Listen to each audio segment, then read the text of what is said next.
আসসালামু আলাইকুম। এসএসসি 2026 সালের পরীক্ষার্থীরা, যদিও বিজ্ঞান বিভাগের যে সাবজেক্ট গুলো আছে এগুলোর ক্লাস আমার নেওয়ার কথা না, কারণ কি আমাদের আরেকজন টিচার আছে সাধন স্যার, উনি এই ক্লাসগুলো নিয়ে থাকে। তবে শিক্ষার্থীদের কমেন্ট ছিল যে ভাই আপনি বুঝালে একটু আমরা বেটার বুঝি, আপনি যদি সাজেশন গুলো একটু বেটার ভাবে বুঝিয়ে দিতেন। সেক্ষেত্রে বিজ্ঞান বিভাগের অন্যান্য যে সাজেশন গুলো আছে এগুলো আমার পক্ষ থেকে পাবে। আমি সুন্দর করে পুরো বিষয়টা বুঝিয়ে দেবো। পরবর্তীতে আমাদের প্রাইভেট গ্রুপে যারা যুক্ত হয়েছে সেখানে ক্লাস আমাদের সাধন স্যার ইনশাল্লাহ নিবে। আজকে আমরা কেমিস্ট্রির ফাইনাল সাজেশনটা দিয়ে দিব।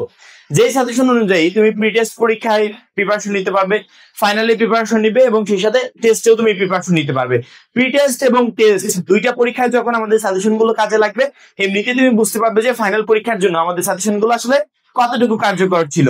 আচ্ছা, আমি কথা বলার আগে, সাজেশন নিয়ে কথা বলার আগে আমি একটু তোমাদের শর্ট সিলেবাসটা বুঝিয়ে দিই। কারণ কি প্রতি বছর যেরকম প্রশ্ন আসে বা সিলেবাসের পরীক্ষা হয়, 26 সালটা একটু ব্যতিক্রম। সেক্ষেত্রে এটা বুঝিয়ে দিয়ে পরবর্তীতে বলে দিচ্ছি তোমাদের কিভাবে কি কি পড়তে হবে। ঠিক আছে? সৃজনশীলে আমাদের টোটাল সৃজনশীল আসবে কয়টা বলতো?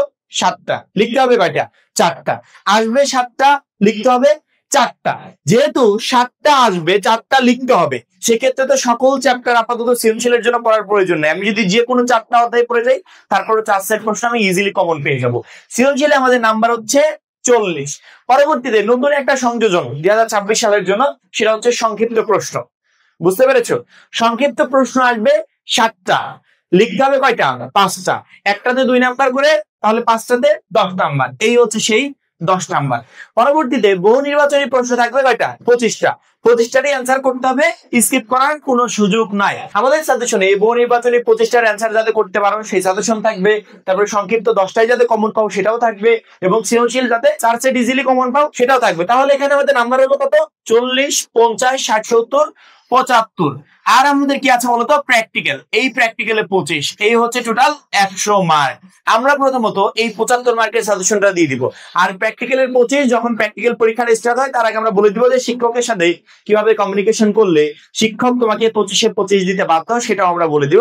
প্র্যাকটিক্যালও তোমার 1 নাম্বারও কাটা যাবে না। আমাদের টোটাল চ্যাপ্টার আছে কয়টা? 2টা, 4টা, 6টা। এই হচ্ছে আমাদের টোটাল 6টা চ্যাপ্টার। এই 6টা চ্যাপ্টার থেকে 7 সেট সৃজনশীল প্রশ্ন হবে। তার মানে কোন একটা চ্যাপ্টার থেকে 2 সেট প্রশ্ন আসতে পারে। মিনিমাম প্রত্যেকটা অধ্যায় থেকে একটা করে প্রশ্ন তুমি পাচ্ছ। একটা অধ্যায় থেকে 2টা প্রশ্ন আসবে। যেহেতু 7টার ভিতর থেকে লিখতে হবে 4টা, তাহলে তো সবগুলো চ্যাপ্টার পড়ার কোনো দরকার নেই। এর ভিতর থেকে আমি যদি যে কোনো 4 সেট পড়ে যাই, তারপরে কিন্তু কমন পাবো।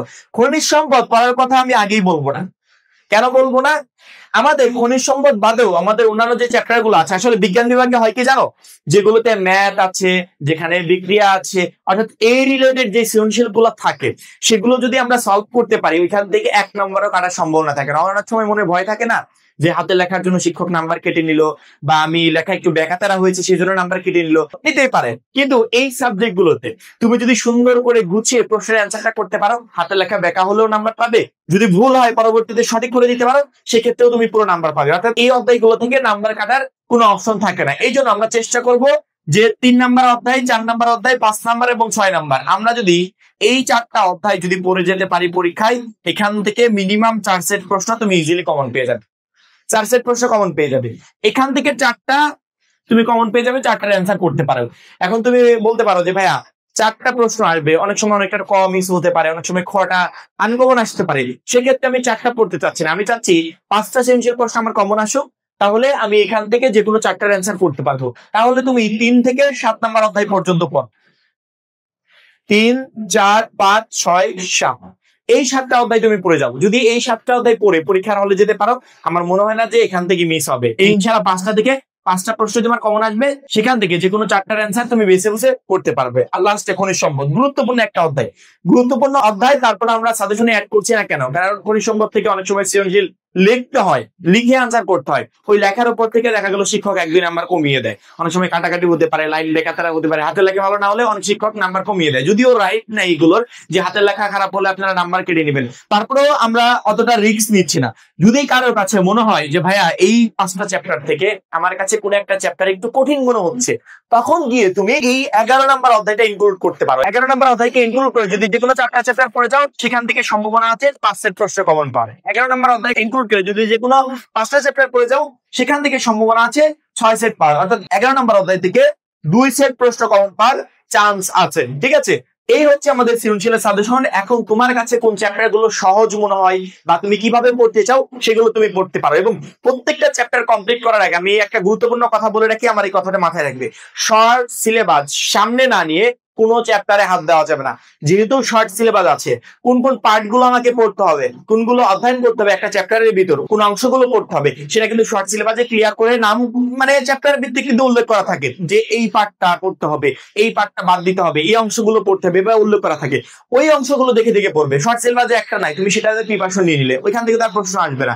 যেগুলো আছে সেখান থেকে প্রিপারেশন নিতে হবে যাতে ওইখান থেকে তুমি টোটালি প্রশ্ন কমন পাও। এই জন্য যখনই তুমি যে চ্যাপ্টার গুলো কমপ্লিট করবে সেই চ্যাপ্টারের শর্ট সিলেবাসটা সামনে নিয়ে যে পার্ট গুলো আছে সেগুলো দেখে দেখে কমপ্লিট করার চেষ্টা করবে। ইনশাআল্লাহ এখান থেকে 4টা সৃজনশীলের প্রশ্ন ইজিলি অ্যান্সার করতে পারবে। এবার আসে সংক্ষিপ্ত প্রশ্ন। আমি আমার টিমকে অলরেডি অনেক আগেই বলে দিয়েছি যে তোমাদের কাজও হবে এটা শর্ট সিলেবাস, প্রত্যেকটা অধ্যায় থেকে শর্ট সিলেবাস অনুযায়ী যে চ্যাপ্টার গুলো আছে সবগুলো চ্যাপ্টার থেকে ইম্পর্টেন্ট লাইন গুলো আন্ডারলাইন করবে। পরবর্তীতে ওই গুলো থেকে ক নাম্বার অর্থাৎ জ্ঞানমূলক প্রশ্ন সেই সাথে সংক্ষিপ্ত প্রশ্ন রেডি করবে, যেগুলো থেকে শিক্ষার্থীরা 100% পরীক্ষার হলে কমন পাবে। অলরেডি আমার যে টিমমেটরা আছে যারা এগুলো নিয়ে কাজ করছে তাদের কিন্তু কাজ শেষ। এবং আমরা তোমাদের জন্য যে পিডিএফ কোর্সটা চালু করেছিলাম 310 টাকা, সেখানে কিন্তু প্রচুর শিক্ষার্থী যুক্ত হয়ে গেছে। অর্থাৎ 310 টাকা তুমি সকল সাবজেক্টে সাজেশন পাবে, বিগত 5 বছরের বোর্ডের এমসিকিউ পাবে, লিখিত অংশ শর্টকাট টেকনিক, গ্রামার অংশ শর্টকাট টেকনিক, প্রত্যেকটা সাবজেক্টের এই যে সংক্ষিপ্ত প্রশ্ন এগুলো কিন্তু আমরা মূল বই অ্যানালাইসিস করে বের করেছি। অর্থাৎ তোমাদেরকে অতিরিক্ত মূল বই পড়তে হবে না, আমাদের মূল বই অ্যানালাইসিস করে আমরা এখানে বের করেছি। ওই সংক্ষিপ্ত প্রশ্নগুলো থেকে তুমি সংক্ষিপ্ত প্রশ্ন কমন পাবে, ক নাম্বারের জ্ঞানমূলক প্রশ্ন কমন পাবে, সেই সাথে এমসিকিউ প্রশ্ন কমন পাবে। কারণ কি, মূল বইয়ের গুরুত্বপূর্ণ প্রত্যেকটা চ্যাপ্টার, প্রত্যেকটা অংশ, প্রত্যেকটা লাইন থেকে আমরা শর্ট কোশ্চেন গুলো রেডি করেছি, যেখান থেকে তুমি টোটালি কমন পাবে। সেগুলো পিডিএফ আকারে সুন্দর করে আমাদের প্রাইভেট গ্রুপে দেওয়া আছে। আমার মনে হয় 310 টাকার এই কোর্সে যুক্ত হলে একটা শিক্ষার্থী মানে যুক্ত হওয়ার পরেই বুঝতে পারবে যে ভাইয়া এই কোর্সের মূল্য কখনো 310 টাকা হতে পারে না, এই কোর্সের মূল্য আরো অনেক বেশি। উপরে আমাদের যে নাম্বারটা দেওয়া আছে এই নাম্বারে 310 টাকা সেন্ড মানি করে এই নাম্বারে হোয়াটসঅ্যাপে আমাকে জানাবে সেন্ড মানি করেছি, সাথে সাথে তোমাকে গ্রুপে যুক্ত করে নিব। তখন থেকেই তোমার ক্লাস প্রস্তুতি শুরু হয়ে যাবে। আশা করি এই সৃজনশীল কি কি পড়তে হবে সেটা বোঝাতে পেরেছি। সেই সাথে সংক্ষিপ্ত প্রশ্ন তো আমাদের যে পিডিএফ গুলো আছে এখান থেকে পড়লেই তুমি সবগুলো কমন পাবে, বাইরে এক্সট্রা তোমাকে আর প্রিপারেশন নিতে হবে না। এবার আসি বহু নির্বাচনী প্রশ্ন। আমরা যে শর্ট কোশ্চেন গুলো রেডি করেছি, তুমি কি জানো শর্ট কোশ্চেন গুলো প্রত্যেকটা চ্যাপ্টারের প্রত্যেকটা ইম্পর্টেন্ট লাইন থেকে, প্রত্যেকটা ইম্পর্টেন্ট জায়গা থেকে এই শর্ট কোশ্চেন গুলো রেডি করা হয়েছে, যেখান থেকে তোমার এমসিকিউ কমন আসবে। প্রথমত যদি তুমি এই বহু নির্বাচনী কমন পেতে চাও, আমাদের সেই পিডিএফ গুলো তোমাকে পড়তে হবে, সেই সাথে বিগত 5 বছরের বোর্ডের এমসিকিউ গুলো তোমাকে সলভ করতে হবে। ওইগুলো সলভ করলে হবে কি জানো, যখনই তুমি মূল বই থেকে একটা বেস্ট প্রিপারেশন নিলে, নেওয়ার পরবর্তীতে এখন তোমার প্রিপারেশনটা কেমন হয়েছে তুমি কিন্তু জানো না। সামনে প্রি টেস্ট অংশগ্রহণ করবে, তারপরে টেস্ট, তারপরে ফাইনালে অংশগ্রহণ করবে। এই পরীক্ষাগুলোর আগে তুমি নিজেকে একটা বোর্ডের এমসিকিউ নিয়ে পরীক্ষায় বসিয়ে দেখবে যে দেখো তো কেমন প্রিপারেশন হয়েছে। যদি দেখো যে না মোটামুটি ভালো পারছো, মোটামুটি অ্যান্সার করতে পারছো, সেক্ষেত্রে বুঝবে যে ভালো একটা প্রিপারেশন হয়েছে। যদি দেখো না ভুল যাচ্ছে, তাহলে কিন্তু তুমি ভুলগুলো সংশোধন করে নিতে পারবে।